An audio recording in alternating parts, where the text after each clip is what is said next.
The brother asked the question, kya between Muhammad sallallahu alaihi wasallam and between Jesus Christ, peace be upon him, who was more?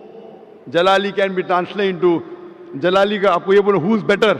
No, glory کہہ لیں. Glorious. Jalali پیدائش کہہ سکتے ہیں آپ. بہتر نہیں آپ دونوں میں یہ بتائیں کہ دونوں میں سے سب کی مقدس، دونوں میں سے مقدس پیدائش کس کی ہے؟ Whether is asking a question that who was born better. Muqaddis Paidaish means who was born more pure. He is a Christian. He is asking a question trying to lead me, and this Christian missionaries normally do. What he is asking, who was born more pure? Indicating that Prophet Muhammad sallallahu alaihi wasallam was born naturally. He had a mother and father. Jesus Christ, peace be upon him, had a mother but no father. So normally Christian missionaries ask this question, which is beating around the bush and then asking, that Prophet Muhammad had a mother and father. Prophet Jesus had a mother but no father. So who's greater?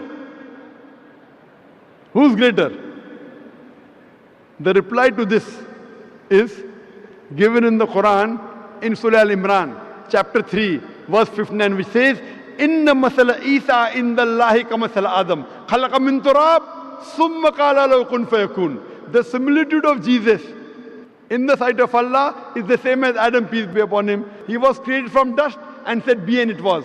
If he wants to say that Jesus Christ is superior, he is God because he was born without a father, then Adam, peace be upon him, is greater God. He had no mother and no father.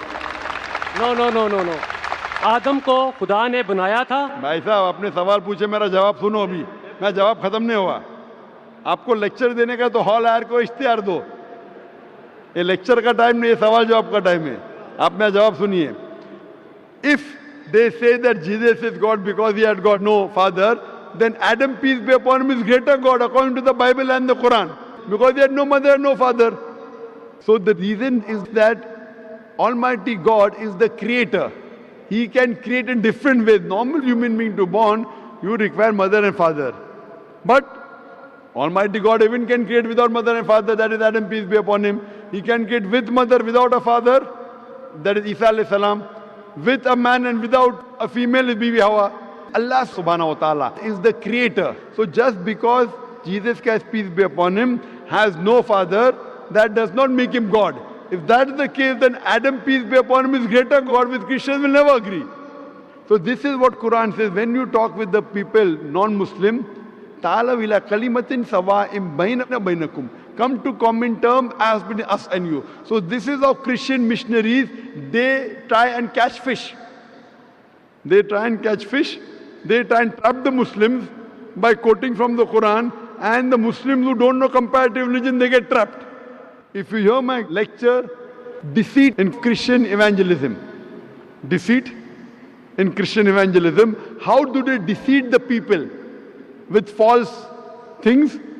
And the trap is a full lecture of mine. That will give you how the Christian missionary try and catch fish.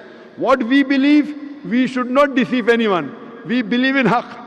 As I said in my talk, وَقُلْ جَعَلْ حَقْ وَزَاقَ الْبَاطِلِ إِنَّ الْبَاطِلَ كَانَ زَوْقًا. When truth is heard against falsehood, falsehood perishes. For falsehood is by its nature bound to perish. What Jesus Christ, peace be upon him, said, I want to tell you, brother, in the Gospel of John, chapter number 16, verse number 12 to 14, I have many things to say unto you, but ye cannot bear them now. For he, when the Spirit of truth shall come, he shall guide you unto all truth. He shall not speak of himself. All that he hears shall he speak.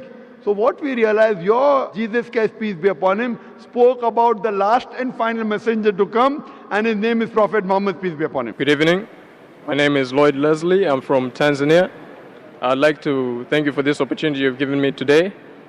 I have a simple question. I'd really like to know, where does Islam stand in giving people second opportunities? Because I believe as all human beings, we all make mistakes, but we tend to judge each other differently.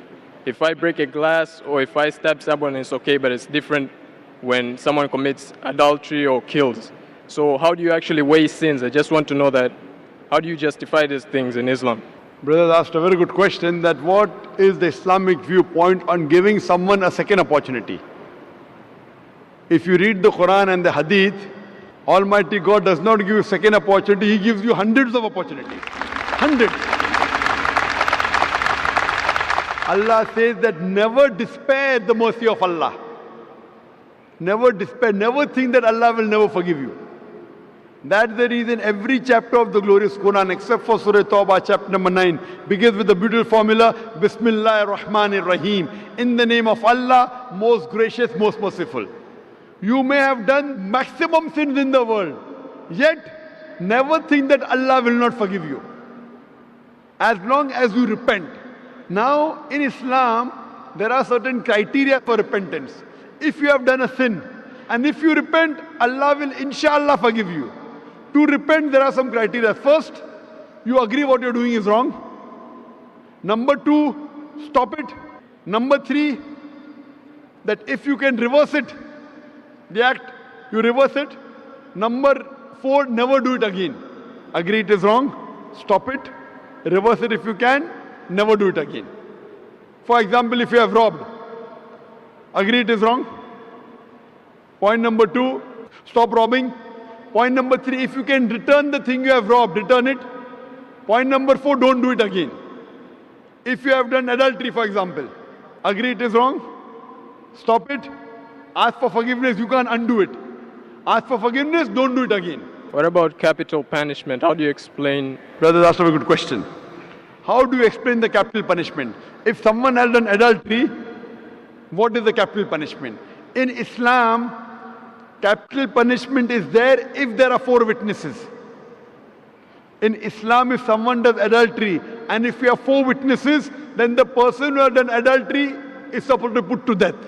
For your information, let me tell you that in the life history of Prophet Muhammad Sallallahu Alaihi Wasallam and the Sahabas, there were only couple of people who were put to death, those who themselves wanted to be put to death. They themselves told the Prophet, I have done adultery. Prophet said, go away.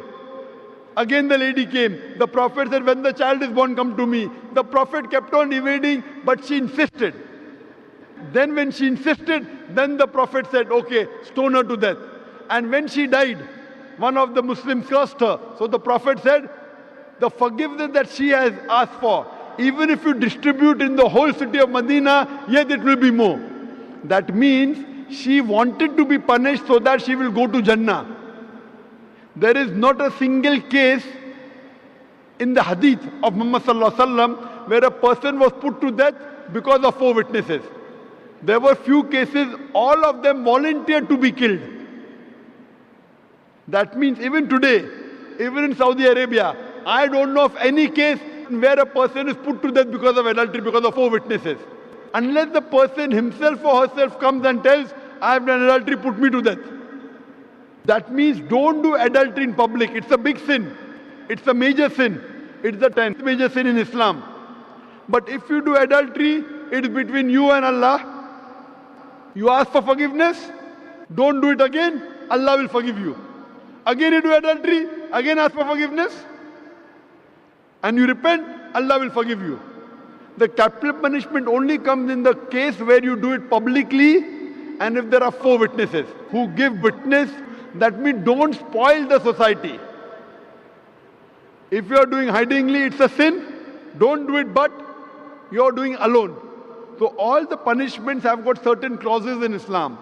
And Allah says that even if you have done a sin as much as a mountain, ask for forgiveness, Allah will forgive you. So in Islam, Allah is the God who is most merciful, most gracious, most benevolent. Whatever sins you have, you ask for forgiveness, Allah will forgive you. You change your lifestyle, repent correctly, and inshallah you'll go to paradise.